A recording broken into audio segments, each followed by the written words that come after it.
불편함보다 소중한 존중. 한 고등학교 교장의 이메일이 던진 묵직한 울림. 급식이 없는 하루. 아이들이 불편해하겠지만 그 불편함 속에서 누군가의 삶과 권리를 생각하는 시간이 되었으면 합니다. 전국 학교 비정규직 노동자들이 하루 총파업에 돌입합니다. 급식실에 불이 꺼지고 교실로 전달되던 따뜻한 국물 대신 차가운 간편식이 학생들의 점심이 됩니다. 누군가는 말합니다. 하루쯤 뭐 어때?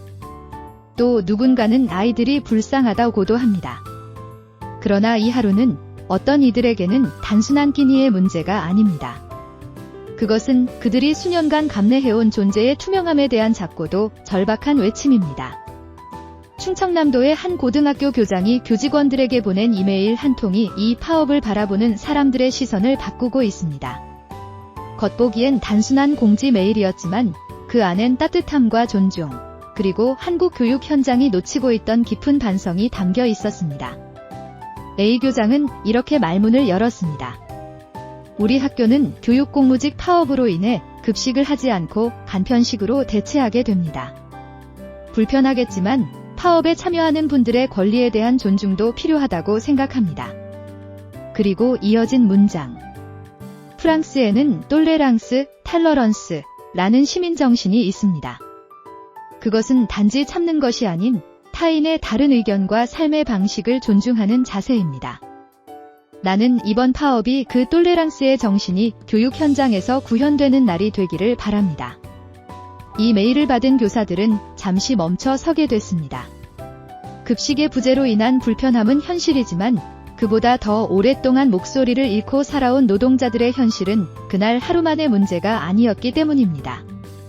A 교장은 교직원들에게도 학생들에게도 감사와 존경을 전했습니다.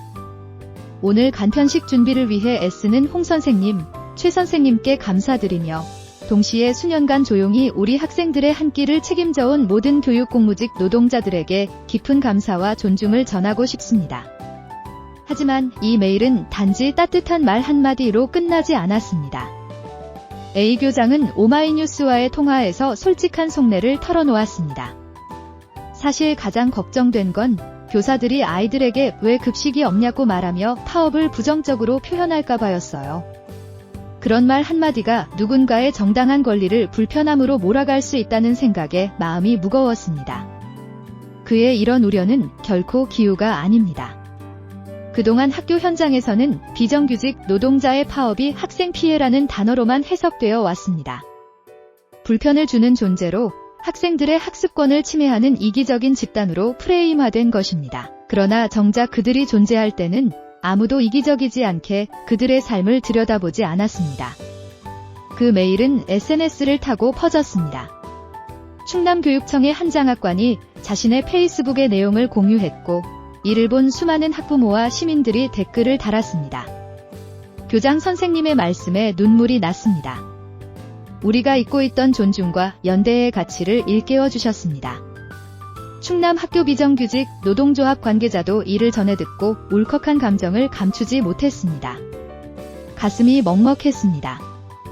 오랫동안 같은 학교, 같은 교육 현장에서 일하면서도 우리는 늘 그림자였어요. 그런데 그 그림자를 있는 그대로 인정하고 존중해 주시는 분이 있다는 것이 믿기지 않을 정도로 고마웠습니다. 사실 이 파업은 하루지만 그 하루를 만들어내기까지 노동자들은 오랜 시간 싸워왔습니다. 주 40시간 일하고도 월급은 정규직의 절반. 복지의 사각지대. 정년 앞두고도 언제 계약이 끊길지 모르는 불안. 그럼에도 아이들을 위해 반찬을 정성스럽게 만들고 돌봄의 손길을 놓지 않았던 사람들이었습니다. A 교장은 마지막으로 이렇게 썼습니다. 그간 우리 곁에 있었지만 너무 당연하게 여겼던 분들에 대해 다시 한번 생각해보는 날이 되었으면 좋겠습니다. 하루의 급식이 멈추는 날, 우리는 무엇을 다시 시작할 수 있을까요? 하루의 정지. 그러나 그 멈춤은 분명히 우리 안의 무관심을 흔들었습니다. 아이들의 한 끼가 멈춘 그 자리에 존중이라는 값진 식탁이 놓였습니다. 이제 질문은 우리에게 돌아옵니다. 누군가의 정당한 권리를 나의 불편함으로 가리지는 않았는가? 그리고 또 하나. 내가 불편한 하루를 감수할 줄 아는 사람일 때 누군가의 슬픔을 덜어줄 수 있는 세상을 만들 수 있지 않을까? 고감 꼼꼼샘이었습니다. 아디오스.